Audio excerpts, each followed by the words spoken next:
Assalamualaikum dan selamat sejahtera. Hari ini bersama dengan Cikgu Fika, kita akan belajar mesin ringkas Sains tahun 6, standard kandungan 12.1, mesin ringkas dan standard pembelajaran 12.1.1, iaitu menjelaskan dengan contoh, jenis dan kegunaan mesin ringkas. Lihat gambar rajah ini. Dalam gambar ini terdapat sekumpulan murid, iaitu 4 orang murid sedang melakukan penyiasatan. Seorang murid perempuan ini sedang menggunakan gunting untuk memotong kertas. Manakala murid ini pula sedang menggunakan jangka lukis untuk memudahkannya melukis bulatan. Dan murid lelaki ini pula sedang menajamkan pensel dengan menggunakan pengasah pensel.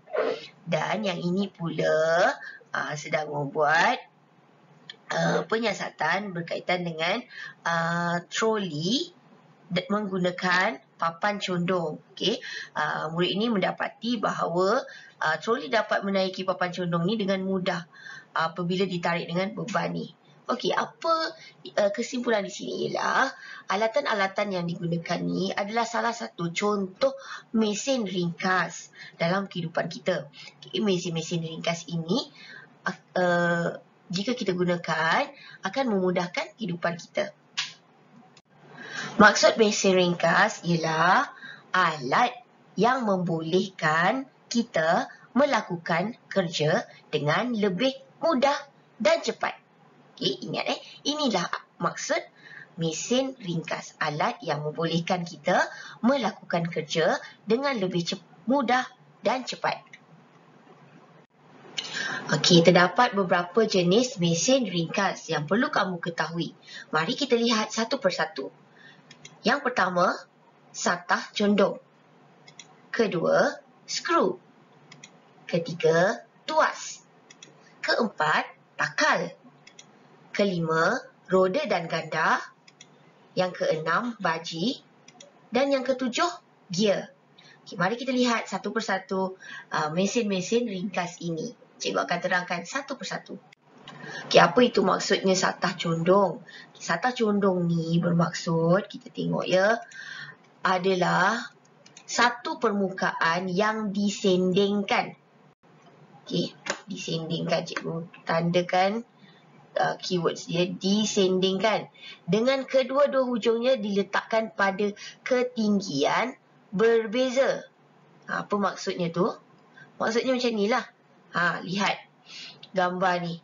Dia nak naikkan pasir ni ke atas. Jadinya kalau misalnya pasir daripada sini tegak je naik ke atas ni, dia susah.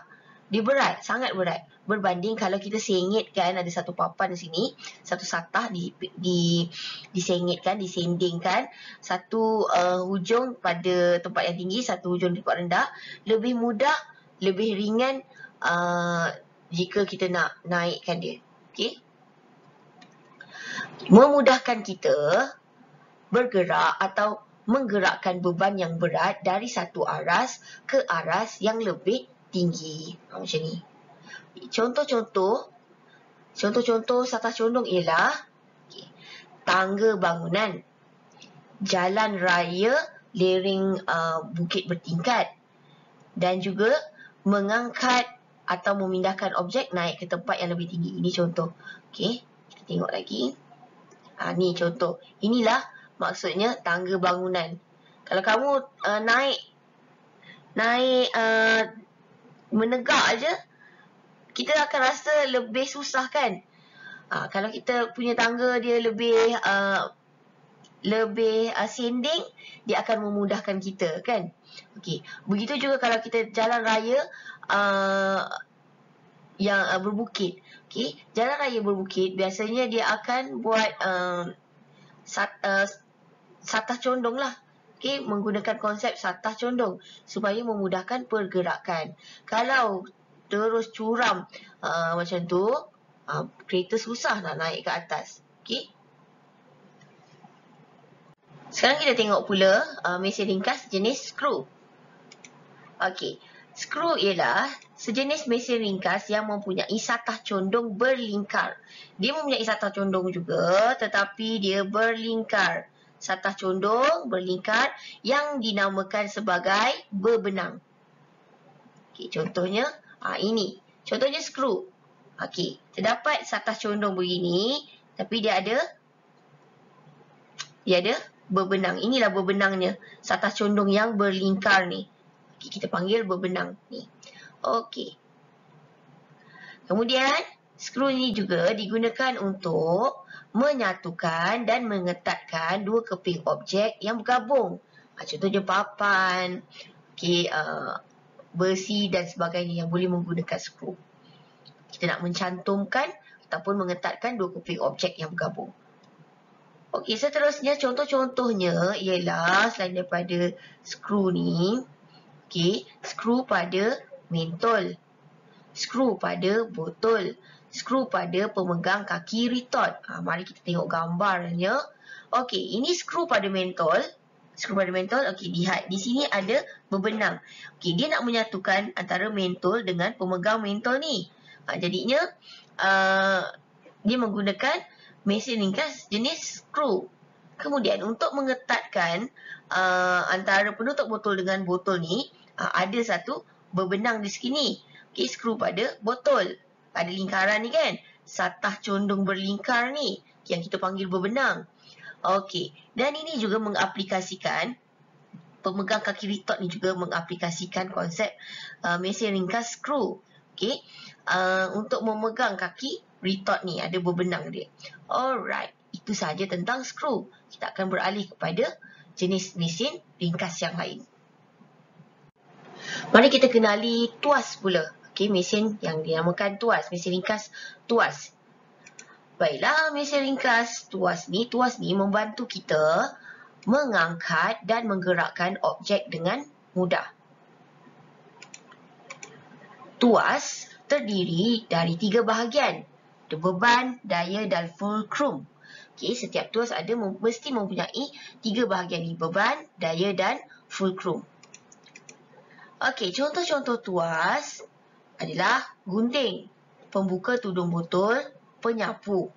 Okey, gunting ni adalah tuas kelas pertama, pembuka tudung botol, tuas kelas kedua dan penyapu ni adalah contoh bagi tuas kelas ketiga.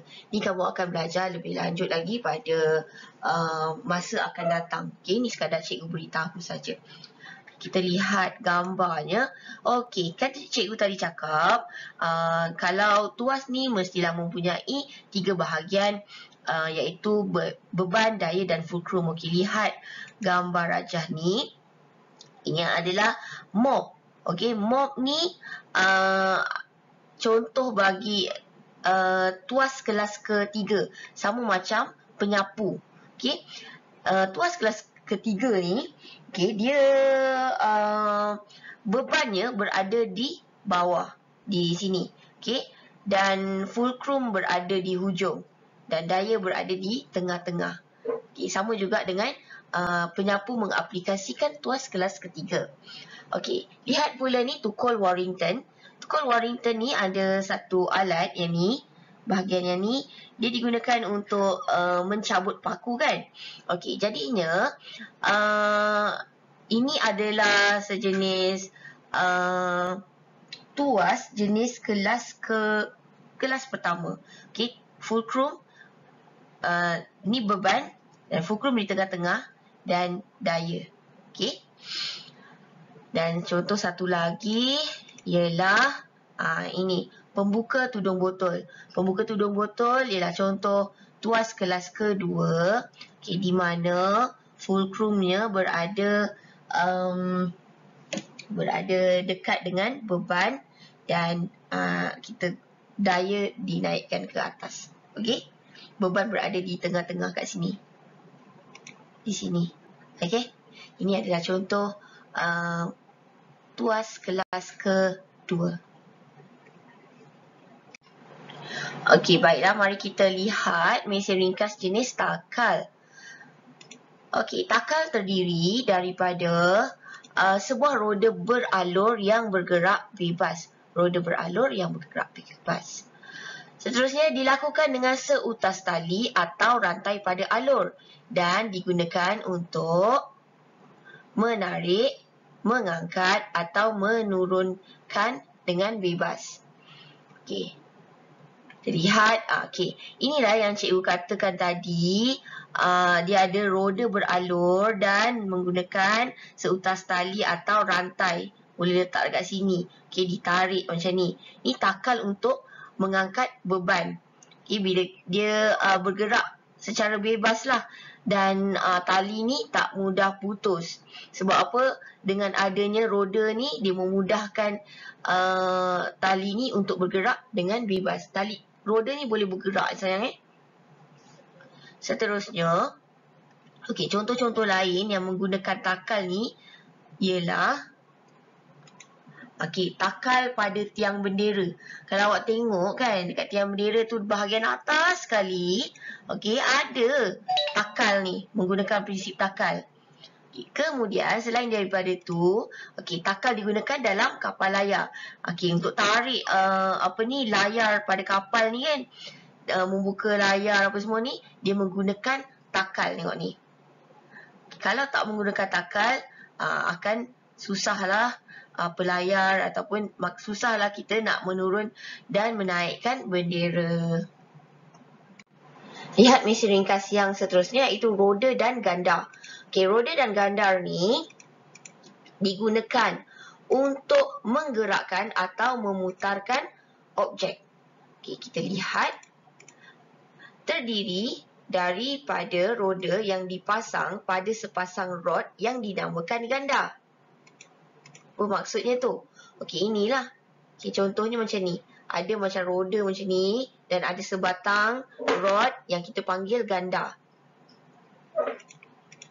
Contohnya pemutar skru. Mana rodanya? Di bahagian atas ni adalah dipanggil rodanya dan ada rod dekat sini kan. Rod ni dipanggil gandar. Ini adalah pemutar skru menggunakan aplikasi roda dan gandar. Seterusnya, pilih air. Pilih air, ini adalah pemutarnya adalah roda dan rod di bawah ni dipanggil gandar. Seterusnya, spana. Spana, rodanya ni, dia kan ada batang 4 kan spana ni, macam ni. Ini adalah bahagian yang dipegang ni adalah dipanggil roda dan batang ni adalah gandar. Rod ni adalah gandar. Jadinya ketiga-tiganya adalah menggunakan, mengaplikasikan roda dan gandar, iaitu pemutar skru, pilih dan spana. Seterusnya, kita lihat pula mesin ringkas baji. Baji ni mempunyai satu atau dua satah condong yang tajam hujungnya. Satah condong yang tajam hujungnya. Digunakan untuk memisahkan. Kita tandakan memisah, memotong atau menggerakkan, memegang dan memberhentikan objek. Ini contoh kapak. Kat hujung ni kan. Kat hujung ni, dia adalah satah condong yang tajam. Tajam hujung dia. Yang ni digunakan untuk memisah lah kan. Seterusnya, cangkul. Cangkul, dia punya satah condongnya kat sini hujung ni. Dan tengok ni penyendal pintu. Ni digunakan untuk memberhentikan objek. Ni adalah satah condong tajam hujungnya. Awak tengok awak punya